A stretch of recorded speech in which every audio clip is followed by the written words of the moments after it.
শুভ সকাল বন্ধুরা, কেমন আছো তোমরা সবাই? ক্রেজি রূপা ব্লগের আরেকটি ভিডিওতে তোমাদের সকলকে স্বাগত জানাই। বাজে এখন সকাল 6:45 আর সকালবেলার ওয়েদারটা জাস্ট দেখো, এত কুয়াশা পড়েছে আজকে, এত কুয়াশা পড়েছে। ঠান্ডাটা পরিমাণে কম আছে কিন্তু কুয়াশাটা অতিরিক্ত। না, আমি এখন সোয়েটার চাদরটা তো নিয়ে আসি জন্য আমার ঠান্ডাটা কম লাগছে নাকি বলতে পারবো না, তবে প্রচুর পরিমাণে কুয়াশা হয়েছে। জাস্ট এদিকটা পিছনটা দেখো, মাঠ ঘাট তো দেখাই যাচ্ছে না।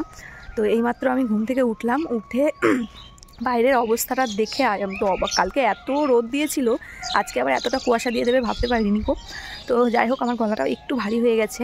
প্রত্যেক দিন জানো তো অ্যালার্ম দিয়ে ঘুমাই, 6টার অ্যালার্ম দেওয়া থাকে। অ্যালার্ম বাজে ওই হাতরে হাতরে এইভাবে অ্যালার্মটা অফ করে আবার ঘুমিয়ে পড়ি। আর যেদিন ঘুম ধরে না সেদিন ওই বিছানার মধ্যেই গল্প গুজব করতে করতে 7টা বাজিয়ে দিই। তো আজকে ভাবলাম যে না, চলো উঠেই পড়ি, আর বেশি শুয়ে থাকলে চলবে না, কারণ আজকে অনেক ইম্পর্টেন্ট একটা জায়গায় যেতে হবে। তার কারণ পরে বলবো সেটা। তো সেই জন্যে আরও সকাল সকাল উঠে পড়েছি। সকাল সকাল উঠে চলো কাজকর্ম সেরে রান্নাবাড়িটাও আমাকে কমপ্লিট করে নিতে হবে, নিয়ে তারপরে আবার বেরোবো। তো যাই হোক, জানি না কুয়াশা কখন কাটবে, সেটা কুয়াশার ইচ্ছা, আমার ইচ্ছাই হবে না। তো চলো আমি এখন নিচে যাব, নিচে গিয়ে বাসি কাজকর্মগুলো সেরে নেবো, নিয়ে ফটাফট রান্নাটা বসাবো। সকালবেলায় এখনও কেউ ওঠেনি ঘুম থেকে। না, বাবা উঠে পড়েছে। বাবা, ওই মানুষটা না উঠলে আমাদের বাড়িতে সকালই হবে না। তো ভাবো, আমি উঠে পড়েছি 6:40, বাবা তারও আগে উঠে বাথরুম সেরে পুজো টুজো দিয়ে রেডি হয়ে দোকানে চলে গেছে। জাস্ট ভাবো মানুষটা কতটা সকালে ওঠে। জানি না বাবা কী করে ওঠে। তো যাই হোক চলো, আমার কিন্তু এবার আস্তে আস্তে ঠান্ডা লাগে, দাদা ধোঁয়ার মতো কুয়াশা আসছে, আর বেশি এখানে দাঁড়ানো যাবে না, ঠান্ডা লেগে যাবে। চলো নিচে যাই, নিচে গিয়ে কাজকর্মগুলো ফটাফট করে নিই। বাসনটা একটু পরে মাজবো, আগে এমনি যেগুলো কাজ আছে শুকনো কাজ, কারণ ফট করে গিয়ে জলে হাত দেওয়া যাবে না, কারণ ওই কালকেকার জল তুলে রাখা আছে, ওই বাসি জলগুলো যা ঠান্ডা হয়ে থাকে একেবারে মনে হয় ওর মধ্যে বরফের ঢেলা দেওয়া আছে। তো সেই কারণেই প্রথমে বাসনটা মাজবো না, আগে ঝাড়ঝাড়া শুকনো কাজগুলো সেরে নেবো, ঠিক আছে? চলো।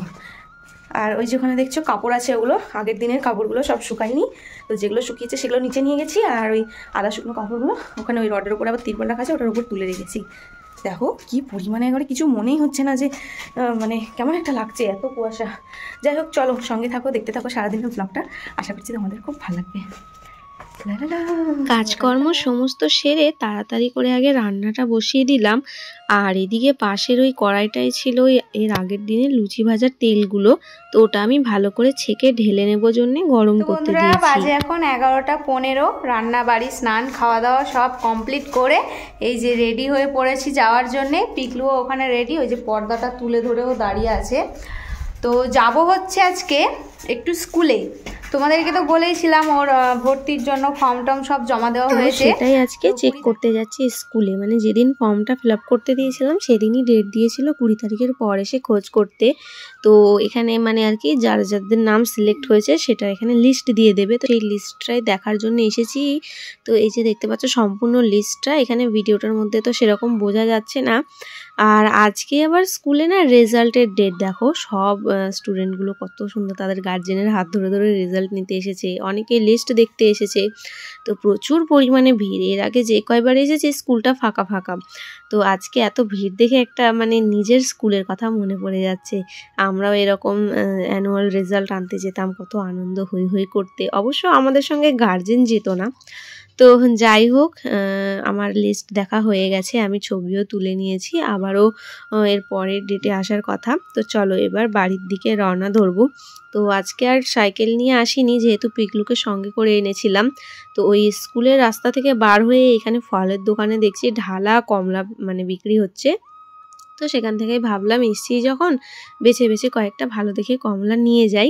তো তারপরে আরেকটু এগিয়ে এসে আবার কি মন হলো, এই ফুলের দোকানটা দেখে না আর পাটা অন্যদিকে ঘোরাতে পারলাম না। আমার ছাদ বাগানের জন্যে ভাবলাম চলো আরও কয়েকজন সদস্যদের নিয়ে যাই। তো ফাইনালি কয়েকটা ফুলের গাছ আমি কিনে নিয়েছি, নিয়ে একটা টোটো পেয়ে গেলাম। চলো এবার বাড়ির দিকে রওনা দেওয়া যাক। তো বন্ধুরা ফাইনালি বাজে এখন 12:56, একটু আগেই চলে আসলাম, এখন দোকানে বসে আছি। তো আসার পথে অনেক কিছু কেনাকাটাও করে নিলাম, সেটা তো দেখতেই পেলে। তো সেগুলো বাড়ি গিয়ে তাদের বন্দোবস্ত করব। তো যাই হোক, এত ভিড় আজকে স্কুলে, মানে জাস্ট বলার কথা নয়। আজকে তো রেজাল্ট দিচ্ছে, তার মধ্যে সবাই ওই যারা নতুন ভর্তি হবে স্টুডেন্ট তাদের গার্জেনরা গেছে চেক করতে, আমিও চলে গেছি, মানে ভিড়ে ভিড়। তো যাই হোক, পিকলুর বাবাকে আজকে একটা শক দিয়ে দিয়েছিলাম, তো ওর এক্সপ্রেশনটা জাস্ট দেখার মতো ছিল। তো এই যে দেখো কমলা নিয়ে এসেছি, পিকলু এখন কমলা খাবে, তো ওটাই ছিলে দিচ্ছে। তো দাঁড়াও, ওর মুখেই শুনে নাও। সত্যি কথা যেটা, এখন স্কুলে ভর্তি করাতে গেলে এখন কেমন ফিলিংস হচ্ছে ওটা বাদ দাও। ফিলিংস কি? Wow wow wow. আমি ওকে বলেছি যে কিছুই বুঝতে পারছি না কি হলো, অথচ আমি দেখে নিয়েছি যে ওর লিস্টে নাম উঠে গেছে। তুমি খাও, এখন কেমন ফিল হচ্ছে বলো? ভালো ফিল হচ্ছে, মানে বা হিসাবে। অ্যাকচুয়ালি যখন স্কুলে ভর্তি করাবো তার জন্য ফর্ম যখন আনতে গেছিলাম তখন অনেকে অনেক কথা বলেছিল যে স্কুলে ভর্তি করানোর জন্য অনেক মানে হ্যাপা আছে, মানে ওই 300 মিটারের মধ্যে বাড়ি হতে হবে, তার রোড সার্টিফিকেট লাগবে, মানে লাইনের বিল টিল অমুক তমুক, বাড়ি ভাড়া করতে হবে। তো এগুলোর জন্য আমি দৌড়েছিলাম। প্রথমে কোর্টে যেতে চাইছিলাম যে আমাদের বাজারে যেহেতু মাল দিই, তো ওখানে মালটা দিব, ওই ছেলেটাকে ফোন করলাম আমি। তো আবার বললো ঠিক আছে তাহলে আমি ওগুলো দিচ্ছি। তারপরে তোমাদের দিদিভাই আবার আমাকে ফোন করে বলে যে ওইসব লাগবে না, আগে তুমি আসো, এইভাবে জমা দিই, যদি হয়তো ভালো, না হলে পরে দেখা যাবে। তো এইভাবে জমা দিয়ে যে এইভাবে হবে মানে আমি ভাবতে পারিনি। আমি ওখানে হাই স্কুলে আরও কয়েকজন পড়ে, মানে আমাদের আশেপাশের, তো ওগুলো একটু হাইফাই ফ্যামিলি, তো আমরা ভেবেছি ওখানে শুধু হয়তো হাইফাই ফ্যামিলিরা একটু করতে পারে, তো তার জন্য মনে হয় কিছু করতে হয়। তো ওই আমি শুনতে গেছিলাম, তো আমাকে বলে এইসব না করলে পরে ওখানে ভর্তিই নেবে না। জাস্ট ওই জন্যই মানে একটু টেনশনে ছিলাম যে ভর্তিটা হলো কি না, হবে কি না, কোর্টের এপিটুপিট দিতে হবে, তার কত রকমের কথা, বহুত টেনশনে ছিলাম। টেনশন হবে নাই বা কেন, সব বাবা মায়েরাই চায় তাদের সন্তান যেন একটা ভালো জায়গায় যায়, একটা ভালো স্কুলে পড়ে, একটা ভালো তার সৎসঙ্গ জোটে। এই জিনিসটা শুধু আমরা নয়, সেটা সব বাবা মায়েরাই চায়, আমাদের বাবা মায়েরাও চেয়েছিল, তো সেটাই আমরাও চাই। আর কিছু কিছু মানুষ আছে কি বলো তো, যখন তুমি তাদের কাছে একটা হেল্প নিতে যাবে না, তখন না তারা নিজেদেরকে বিশাল কিছু মনে করে। তো এরকম ওই মানে আমাদের এলাকার খুব বেশি স্টুডেন্ট ওখানে পড়ে না, যেহেতু ওটা অনেকটা দূর, ঠিক আছে, যাতায়াতের কিন্তু একটা ঝামেলা আছে ওখানে। তো যে হাতে গোনা 2-3 জন স্টুডেন্ট পড়ে তাদের, তার মধ্যে ওখানে পড়াশোনা খুব ভালো হয়, আর স্কুল আমাদের এই বালুঘাটের মধ্যে, আর বিশেষ করে ওটা মিউনিসিপ্যালিটি স্কুল, তো ওখানে মানে একটা মানে সেই লেভেলের। তো সেখান থেকে আমরা যখন মানে এলাকার ওই গার্জেনগুলোর সঙ্গে ওদেরকে দেখা করছিলাম যে তোমরা কেমন করে ভর্তি করিয়েছিলে বা ওখানে প্রসেসিংটা কি, জাস্ট এইটুকু শুনতে গেছিলাম যে কি করতে হবে, ঠিক আছে, একটা টেনশন সবারই থাকে। তো তখন তারা এমনভাবে মানে নিজেদেরকে মানে নিজেরাই বড় হয়ে গেল, ঠিক আছে, মানে এত মানে আমাদেরকে ঝামেলার মধ্যে, মানে ওটা কি বলো তো, জানি না কেন তারা এরকম যে হ্যাঁ এরকম এইভাবে হয় না, কোর্টের এপিটুপিট লাগে, তার অমুক তমুক অনেক ঝামেলা আছে, তোরা দিতে পারবি, এরকম একটা মানে ব্যাপার। মানে তারা নিজেদের স্ট্যাটাসটাকে কোন লেভেলে নিয়ে যাচ্ছে, ঠিক আছে, মানে সোজা সবটা বলতে গেলে যে তারা তাদের সামনে আমাদেরকে ছোট করছে, মানে তারা ওদের স্ট্যাটাসটা দেখাচ্ছে যে ওদের বাচ্চা ওই স্কুলে পড়ে জন্য, মানে আমাদের মতো সাধারণ মানুষ আমরা ওখানে দিতেই পারবো না, এরকম একটা ব্যাপার। তো সেই কারণে আর ও তো প্রচুর টেনশনে পড়ে গেছিলো। তারপরেও একটা কথা, পিকলুর কিন্তু এই স্কুলে ভর্তি করাবো বলে কিন্তু আমরা 1 বছর আরো পিছিয়ে গেল, আর তারপরেও যদি না ভর্তি হতো এটা কেমন একটা টেনশনে থাকতো না। আমরা এই স্কুলে ভর্তি করাবো জন্য কিন্তু ওর 6 বছর হয়ে গেল, আমরা কিন্তু 5 বছরে গেছিলাম, তখন 5 বছর ছিল, 5 বছরের একটু বাকি ছিল, 2-3 মাস জানুয়ারিতেই এখন 5 বছর কমপ্লিট হতে হবে, 2-3 মাস বাকি ছিল, ওই জন্য নেয়নি। তো আমরা ভাবলাম ঠিক আছে এই স্কুলেই দিব, কিন্তু ওয়েট করে যাই একটু, দেখি কি পরের বছর দেবো আমরা। 2000 যদি না হতো এটা মন খারাপের ব্যাপার ছিল, যে কারণে 1 বছর আমরা গাবি দিলাম, তা সত্ত্বেও হলো না। তো সেই থেকে আমি যখন লিস্টে ওর নামটা দেখি, মানে রীতিমতো অত মানুষের মধ্যে আমি তো প্রায় চিৎকার করে ফেলে যে পাপা তুই সিলেক্ট হয়ে গেছিস, এরকম একটা সত্যি মানে ওই এক্সাইটমেন্টটা আমি মানে কাকে বলে বোঝাবো। পিকলুকে সঙ্গে করে নিয়ে গেছি, আমি ওকেই চাপটে ধরেছি জানো তো, অত ভিড়ের মধ্যে। এবার ও ফোন করেছে আমাকে, ঠিক আছে, আমি আর ওকে বলিনি, আমি বলছি আমি কিছুই বুঝতে পারছি না, প্রচুর ভিড়, আমি শুধু ছবি তুলে নিয়ে যাচ্ছি, দাঁড়াও এরকম। অথচ যখন ফোন করেছে তখন কিন্তু আমি স্কুল থেকে বেরিয়ে গেছি দেখে শুনে। তো যাই হোক, এই হচ্ছে ব্যাপার, মানে কিছু কিছু মানুষ থাকে যে হেল্প করবে কিন্তু অন্য রকম ভাবে, অথচ তাদের কোনো হেল্প আমাদের কাজেই লাগেনি, উল্টে আরও ফ্যাসাদে পড়ে যেতাম। এখন একটা উকিলের রেট কত, একটা উকিল ধরতে হতো, 3-4 দিন ধরে ঘোরো, জেরক্সের ঝামেলা, কোর্টের এপিট উপিট, হ্যাঁ দিন নষ্ট, কাজ করা যাবে না। ওগুলো দিবে তার একটা ঝামেলা। হ্যাঁ, যে মানে যার কাছ থেকে তার বাড়ির ডকুমেন্টসগুলো নেবো, যে হ্যাঁ আমি অমুক জনার বাড়িতে ভাড়া থাকি, এখানে কর্মসূত্রে, এরকম একটা মানে স্কুলের আশেপাশে আর কি বাড়ি দেখাতে হবে, এরকম আমাদেরকে বলা হয়েছিল যে স্কুলের আশেপাশে 3-4 কিলোমিটারের মধ্যে বা 5 কিলোমিটারের মধ্যে বাড়ি হতে হবে। এবার আমাদের বাড়িটা তো অনেকটা দূর। কিলোমিটার না, 300 মিটারের মধ্যে বাড়ি হতে ও 300 মিটার, মানে 1 কিলোমিটারের মধ্যে বাড়ি হতে হবে। বাবা এটা আরও ঝামেলা। তো আমাদের এখান থেকে দূরত্ব হচ্ছে 4 কিলোমিটার, আমাদের বাড়ি থেকে স্কুলটার দূরত্ব 4 কিলোমিটার। তো ও যখন এই জিনিসগুলো বললো তখন আমি মানে মনে মনে ভাবলাম আমাদের স্কুল আমরা কত দূর গেছি আমাদের বাড়ি থেকে, আমাদের স্কুলে বাসে করে আসতো তারা কত দূর দূর থেকে, তাহলে এখানে কেন? সরকারি স্কুল মানে একই তো ব্যাপার, যত জেলা আলাদা হতে পারে কিন্তু রাজ্য তো একটাই, রাজ্যের মধ্যে তো সবার নিয়ম তো সমান, তাহলে এরকম কেন? ছেলের বন্ধুর সাথে সাথে মায়ের কয়েকটা বান্ধবী পেয়ে যাবে, না না করে ইউটিউব সবাইকে জানাবে। তুমি যাবে দিতে, তুমি যাও, বান্ধবী তোমার দরকার, আমার দরকার। তুমি যাও, ভালো ভালো গার্লফ্রেন্ড জুটে যাবে তোমার, যাও। দেখা গেল তোমার এক্সরাও চলে এসছে ওদের বাচ্চাকে দিতে, হতেই পারে, হতেই পারে, ঠিক কিনা বলো? আমাকে বলছে আমার বান্ধবী জুটে যাবে, তাহলে দেখা গেল তোমার এক্স গার্লফ্রেন্ড গুলোর বিয়ে হয়েছে, ওরা হয়তো দেখা গেল সেম স্কুলে বাচ্চা কাচ্চা দিতে এসছে, তখন এমনি দেখতে খারাপ, আমার আবার এক্স থাকতে পারে, এটা হয় কোনোদিন? মানুষ কি চিরজীবন খারাপ ছিল না খারাপ আছে? কে বলেছে তুমি খারাপ? যারা বলেছে তারা নিজেই খারাপ, তাদের ভিতরটাই খারাপ। যাই হোক, চলো আজকে আমরা অনেক অনেক খুশি। তো বাবা হচ্ছে বাড়ি গেল স্নান খাওয়া দাওয়া করতে, বাবা আসবে, তারপরে আমরা যাব, গিয়ে বিকেলবেলায় আবার আমার গাছগুলোকে লাগাবো। অনেকগুলো গাছ নিয়ে এসেছি আজকে। আর এই যে কমলা নিয়ে আসলাম, এই যে কমলা খাচ্ছি এখন বসে বসে, দারুণ মিষ্টি কমলাটা, একটু টকও আছে। ঠিক আছে চলো এবার একটু কাজ করে নিই, নিয়ে পরে গল্প করবো।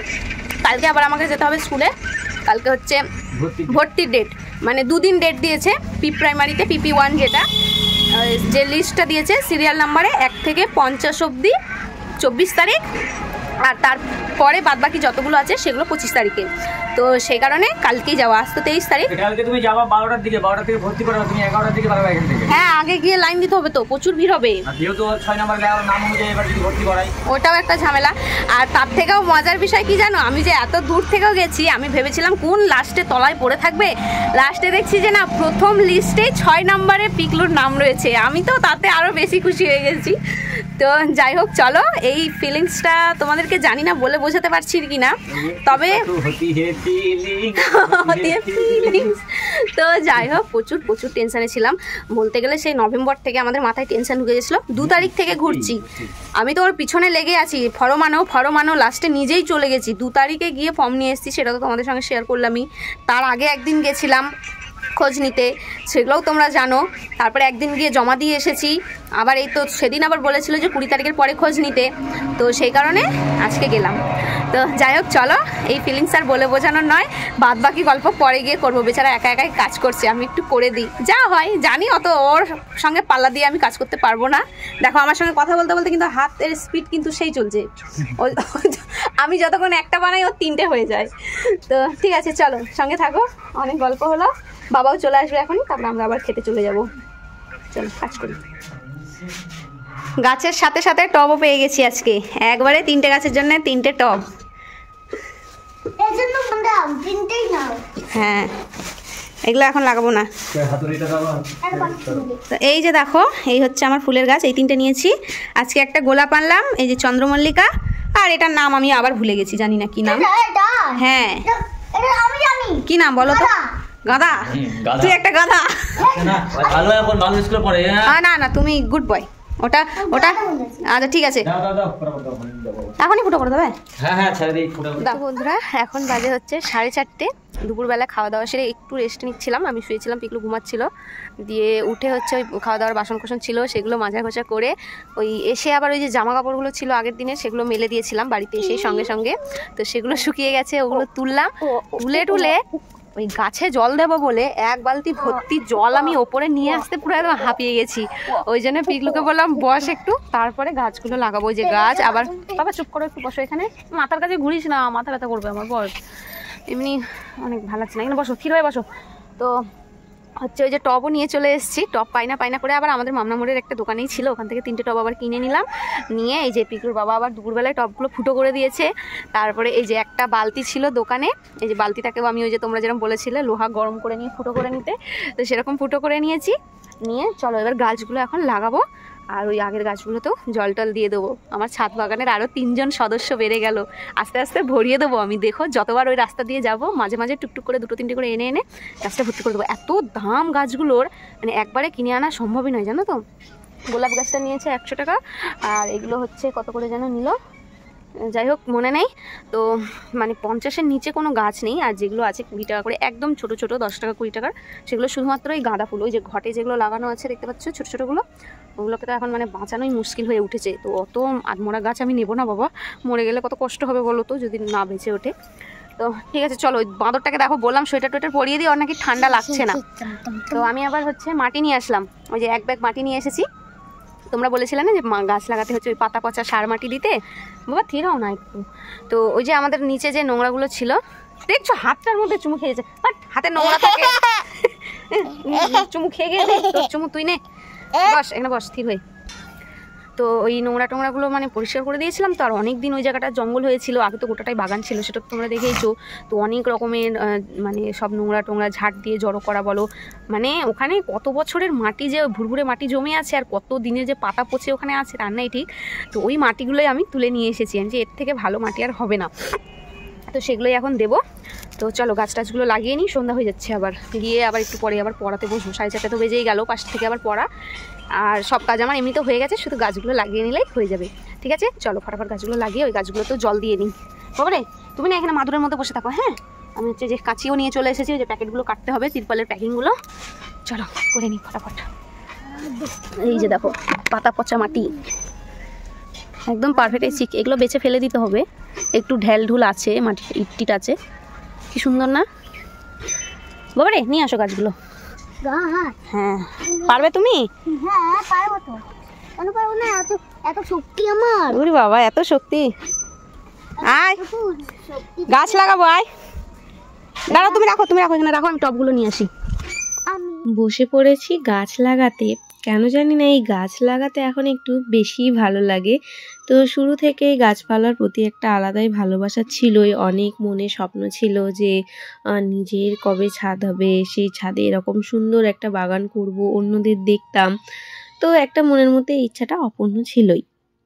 তো সেই সমস্ত কথাটা তোমাদের সঙ্গে আগেই বলেছি। আর এদিকে পিকলু না রেগে গেছে, আমি ভুলেই গেছিলাম যে ও নিজে হাতে গাছটা লাগাতে চেয়েছিল। তো যেমনি আমি টবের মধ্যে বসিয়ে দিয়েছি বাবু মশাই রেগে আগুন। তো সেই কারণে আবারও তুলে নিয়ে বললাম যে নে তুই লাগিয়ে দে। আর দেখছো গাছটা লাগানোর পরে ও কতটা খুশি হয়ে গেল, খুশিতে একবারে নাচতে শুরু করে দিয়েছে। আর হ্যাঁ আরেকটা কথা তোমাদেরকে জানাই, পিকলুকে ছাদে নিয়ে আসা নিয়ে তোমরা অনেকেই অনেক কমেন্টে বলো ওকে সাবধানে রাখতে। হ্যাঁ আমি জানি, এতে না আমার রাগ হয় না, সত্যি আমারও ভীষণ ভালো লাগে যে আমার ছেলেকে নিয়েও তোমাদেরও এত চিন্তা হয়, তোমরা এতটা লক্ষ্য রাখো। সত্যি কথা বলতে আমরাও চাই এটা তাড়াতাড়ি ছাদটা ঘেরা দিয়ে নিতে, কিন্তু কি বলতো এখন না অনেকটা সমস্যার মধ্যে আছি। এই সবে বাড়িঘরটা আমরা কিভাবে করলাম সেটা একমাত্র আমরাই জানি। এখন আমাদের সেই পরিস্থিতিটা নেই যে আমরা আবারও বাড়ির কাজে হাত লাগাবো, যার জন্যেই আমরা থেমে আছি। তো আশা করছি তোমরাও আমাদের সমস্যাটা বুঝতে পারবে। আর পিকলুকে নিয়ে যে এই সমস্যার কথা বলছো সেটাও নিয়েও আমরা কিন্তু সব সময় সাবধানে থাকি, ওকে কখনোই ছাদে একা উঠতে দিই না। আমরা যখন উঠি তখনই আমার সঙ্গে ওঠে, আমি কিন্তু ছাদের গেটে তালা মেরে রাখি এখন।